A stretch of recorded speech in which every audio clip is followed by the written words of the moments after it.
Two Rivers Talks is brought to you by Two Rivers Biz Starts.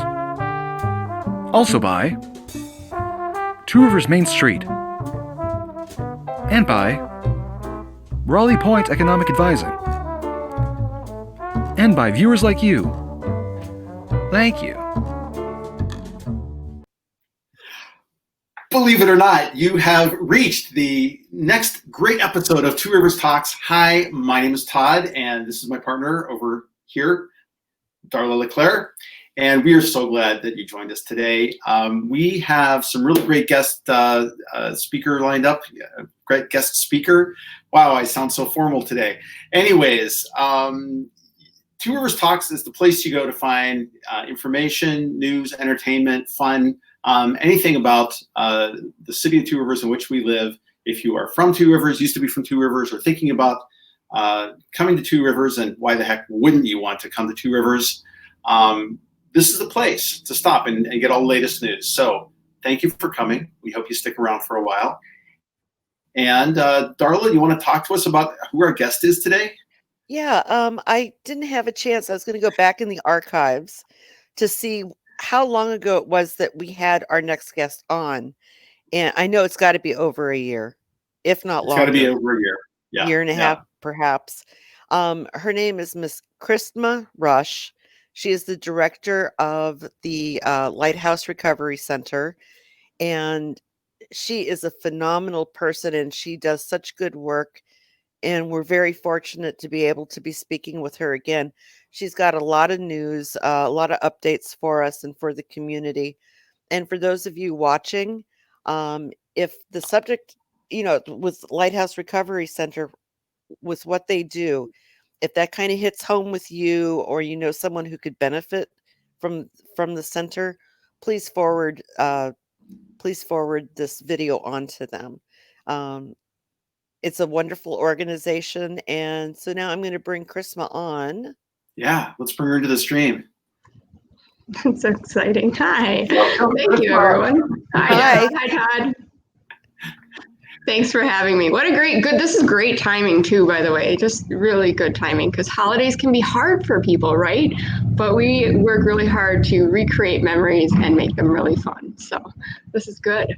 I love that. And I think it's probably the first time anyone's ever told me that my timing was any good for anything. It we is. could go so many different ways with that, but we're not going to. I know. Are we? Not delve too deeply into that. Okay, great. Anyways, Christma, thank you for coming on the show. It's so good to see you again. Thank you. As Darla said, it's been over a year, I think, since we last had you on the show. So we're eager to hear about the latest developments that's going on with Lighthouse Recovery.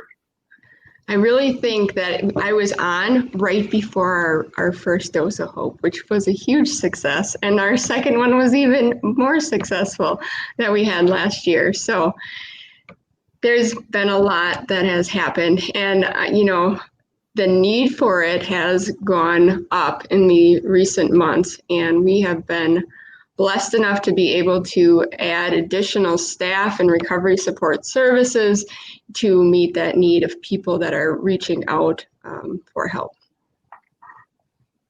So those of you that don't know at Lighthouse Recovery Community Center, if you didn't catch us 21 months ago, we are an organization that empowers those seeking recovery. We offer education, resources, and recovery support services. It's a safe and social atmosphere for people. We honor all pathways. So we don't get to decide what somebody's recovery journey looks like. We are just there to support them.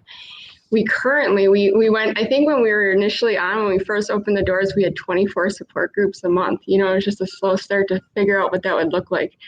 And as of July 20th, we'll have 80 support groups a month. So support meetings, I shouldn't say different groups. Those are 80 support meetings throughout, and about 8 different groups. That's during the day, and then you have evening ones as well? Yes, we do. So our consistent one is that we have a noon meeting every single day.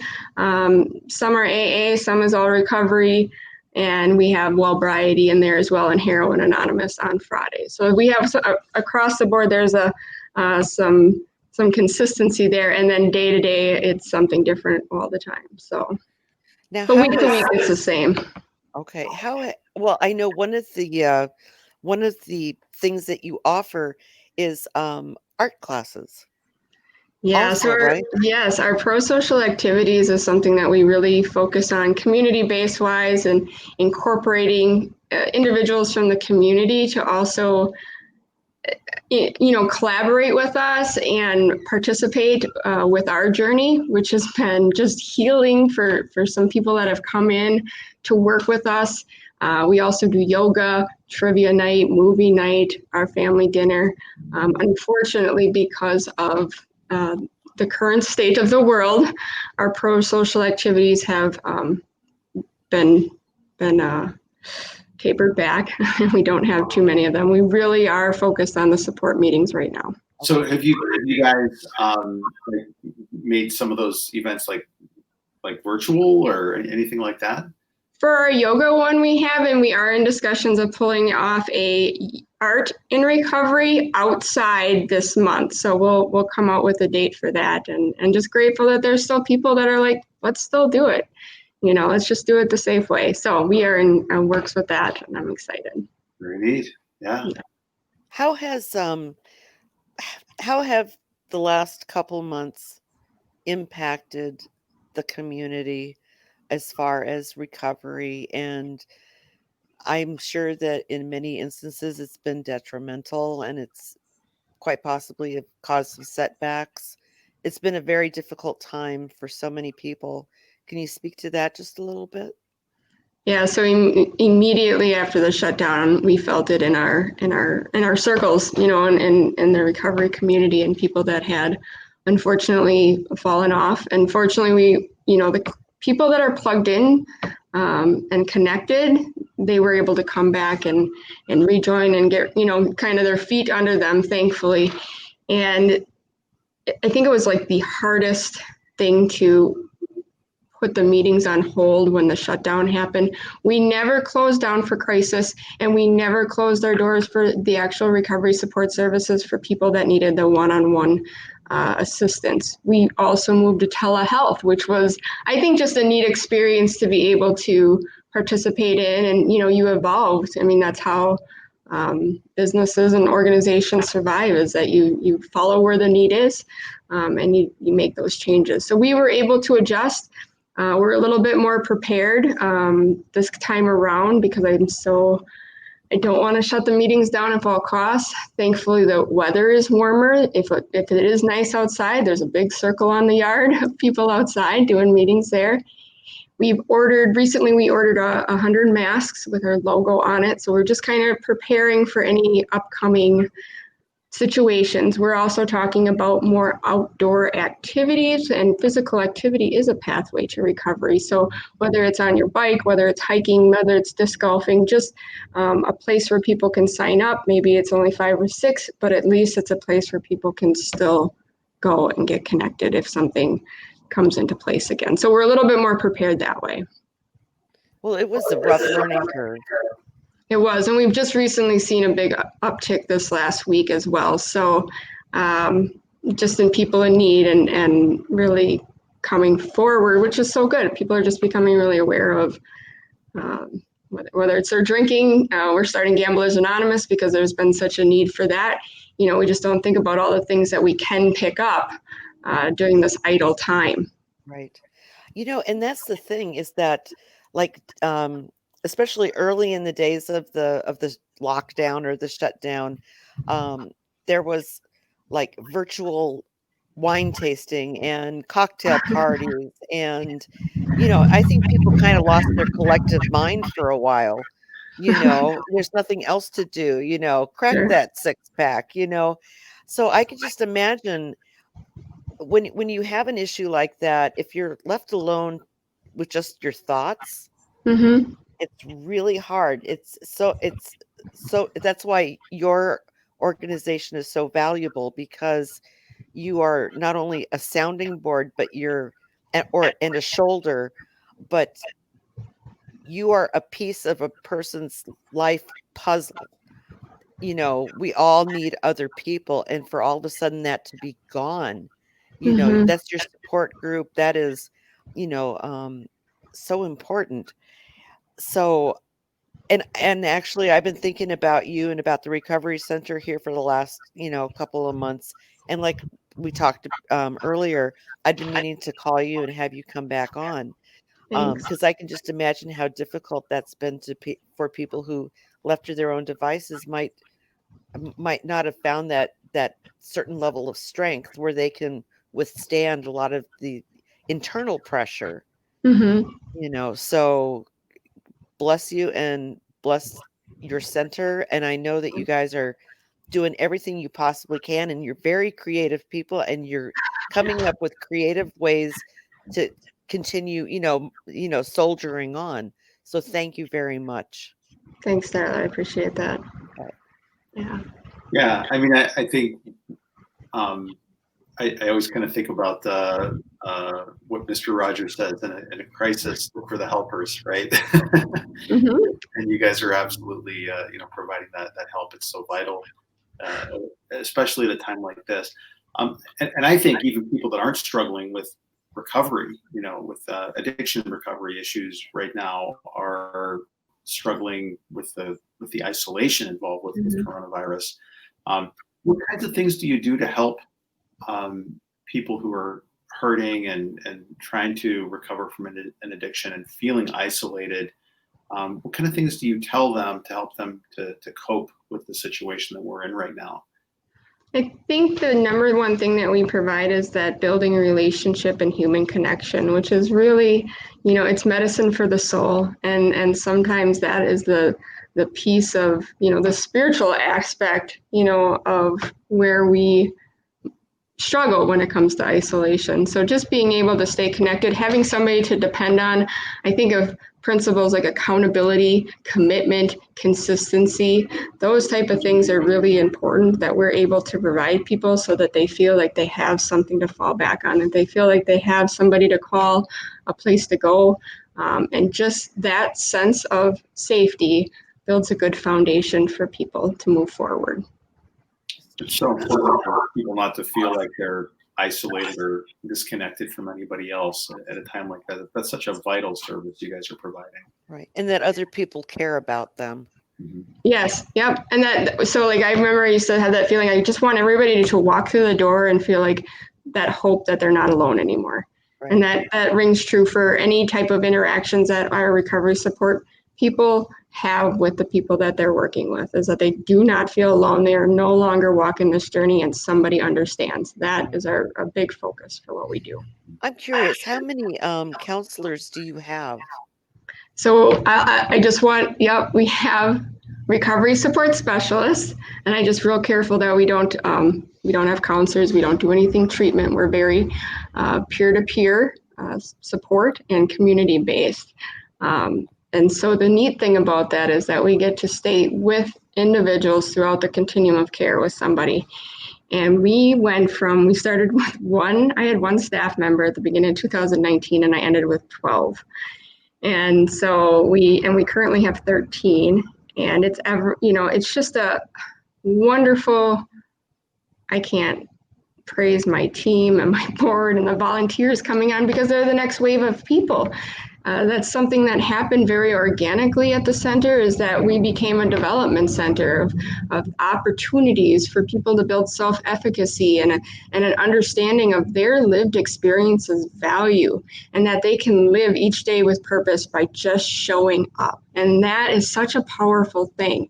So we work on skill building, we work on opportunities and getting to understand where people's passions are, what lights them up, and like how can we plug them in. So when you talk about that creativity, maybe they like kids, so like maybe they want to watch the kids while we have our parents group.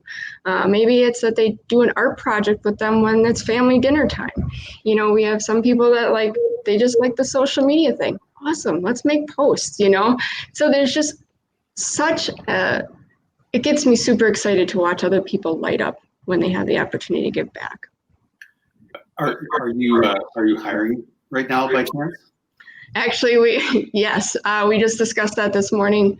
Looking for another female recovery support specialist would be something that we would be looking for. That's really a lot of our referrals coming in right now. So And what kind of background do you look for in one of your recovery specialists? Yep. So that recovery support specialist means that they're duly trained. It means that they have the peer support specialist training and the recovery coach training. And so we work with people to get that training. My husband and I are recovery coach trainers, so we do that locally, and then we invest in people to go off and get the peer support specialist training. So we've been able to do that. We did that the first 18 months. Out of the 33 individuals that we had trained in our first year, 17 of them are now working in the addiction recovery field. And that's something that we just want to expand on. We have one individual that we partnered with the, trade, construction. And so they still got the training, but now they take that recovery piece into their work world. And so we want to just expand on that because not everybody wants to do the paraprofessional route, and we want to honor that. So maybe, there's certain factories or businesses out there that, we hope to partner with. And so we can make that a recovery-oriented organization and support the people that are working there, because that will provide the best productivity and allow people to work at their highest potential.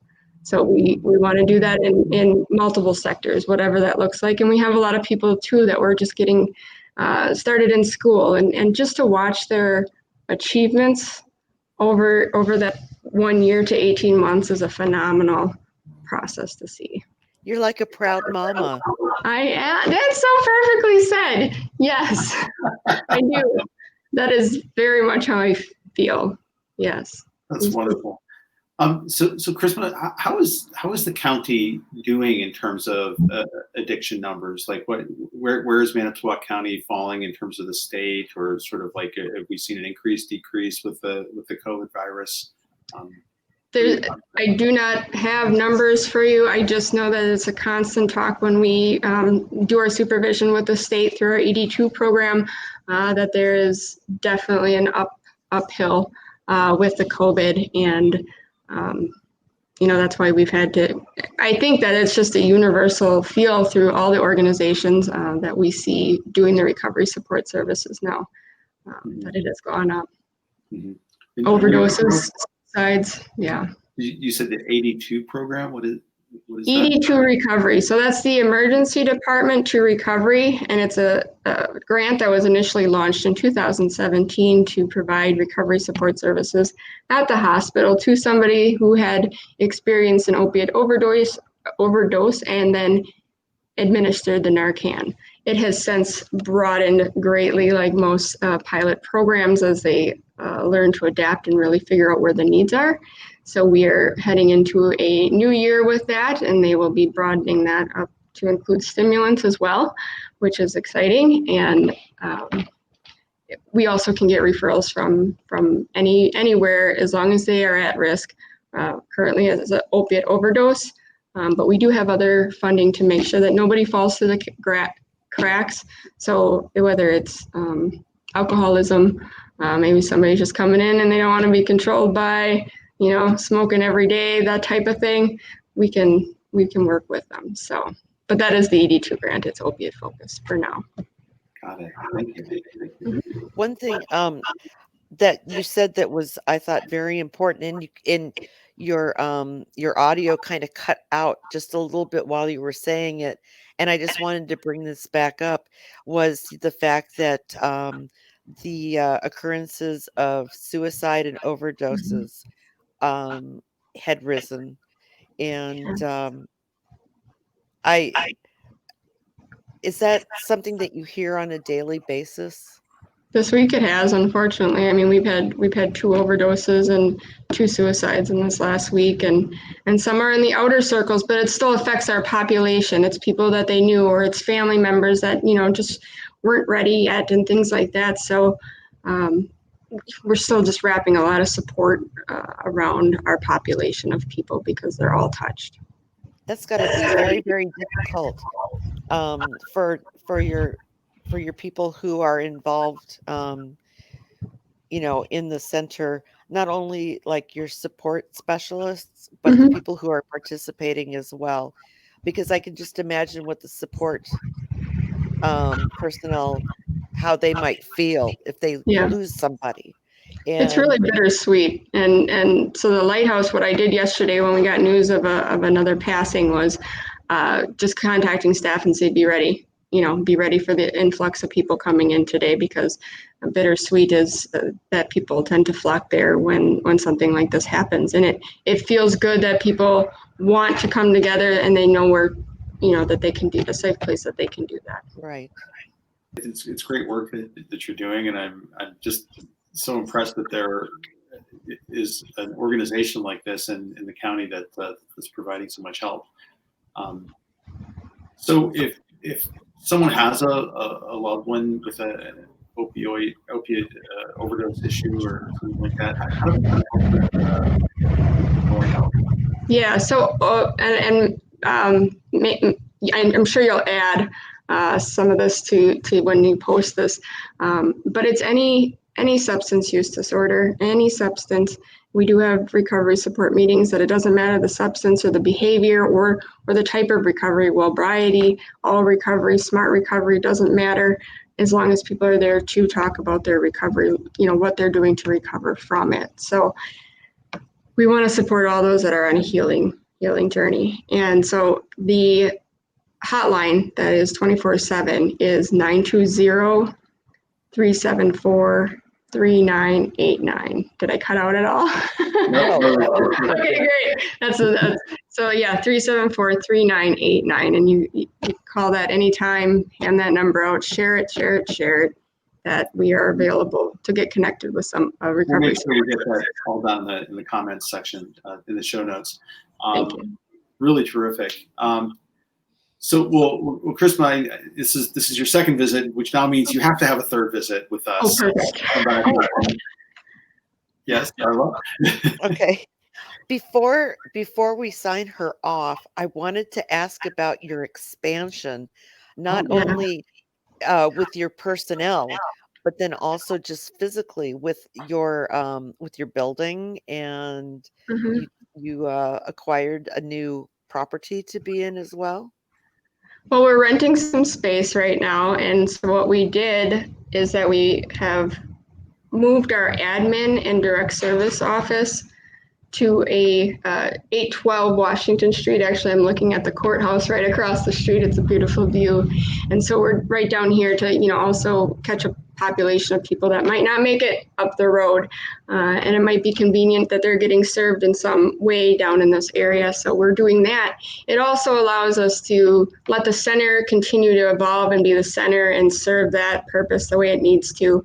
And we are continuing to develop our team and our staff here, and really we are able to function better to provide those services one-on-one in this space. So it is really an exciting move. It's been a transition over this last few weeks since we've gotten here, and we're still adjusting. Yeah, we're still adjusting to figure out exactly what it looks like, but we know where we're at. We know what we want to do and the intentions of the move, and it's already become apparent that it's the right move, and things are, it's just, for me, it's just watching staff grow into their own, and see that their value is so important to the people that they're working with. So we'll continue to do that. Well, I noticed this big blank wall behind you, which I think would be a fantastic place for a little art therapy and a mural. Yay! Yes, art is so good. I agree. So good for our population. Right. Everyone's like, I don't know how to do anything. Just stay. Yeah. Just join the process. Do not worry about that. And everybody at the end is like, I'm so glad I stayed, That's right. What a neat opportunity. Well, they probably surprise themselves. They do. And just to watch, there's something internal that they just, it's meditative. They're in it. They're not up here, or we'll coach each other or encourage each other. Like, don't be such a critic of yourself. There's just so much interaction and support that happens in those moments to help people. I always feel like I go back to being a child. I think that's some of the healing parts of art, is that it's like, just let it go. Just let it go. Let yourself be, and you get to express yourself in a different way, and it's beautiful because feel like I froze up there for a minute. A little bit, yeah. That's fine. No, we understand what you were saying, and it did come through. It was just a little space age. So,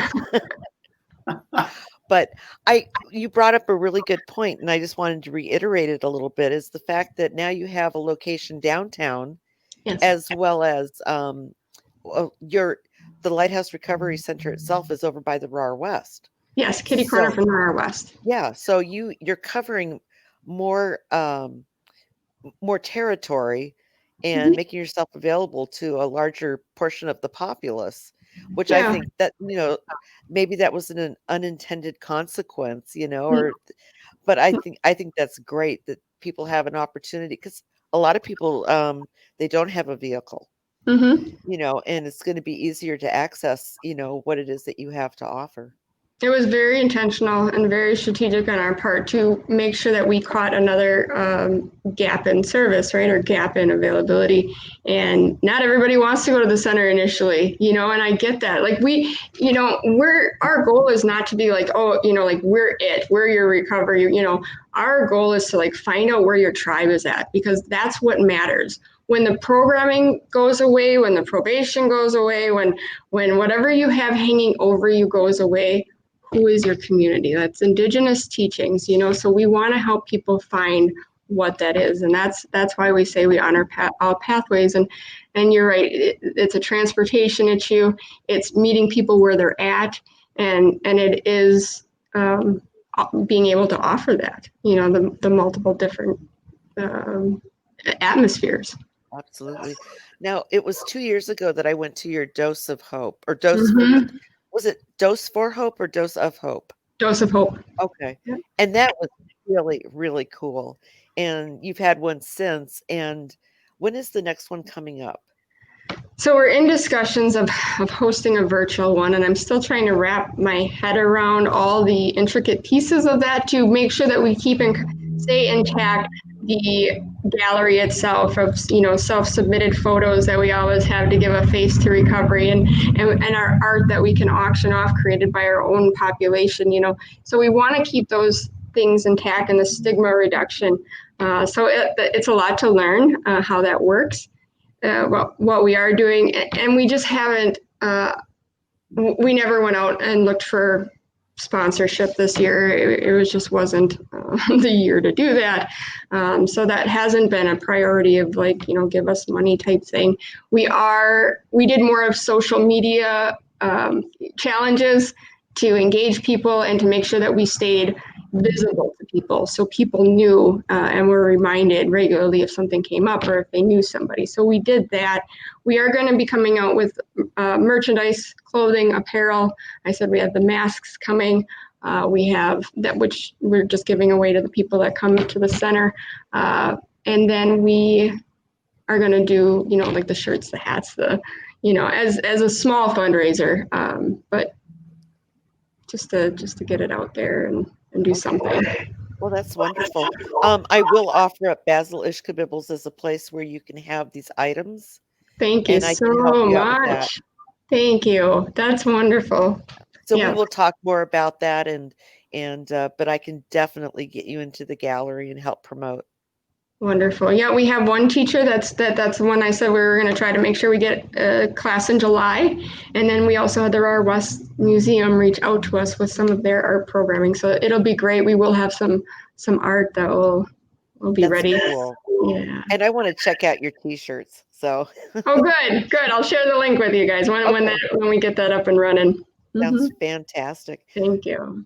Todd, did you have any more questions? No, I think it's great. We'll be sure to share the information that you provide for us, Christma, out to any and all who are interested in it, and happy to spread the word, through our little show, as much as possible. But like I said before, we're going to have you back again, and thank you for being on the show. Christma Rusch, Lighthouse Recovery Center. Again, we'll post information down below. Thank you guys both. Thank you, Darla. Thank you, Todd. Stay safe and well.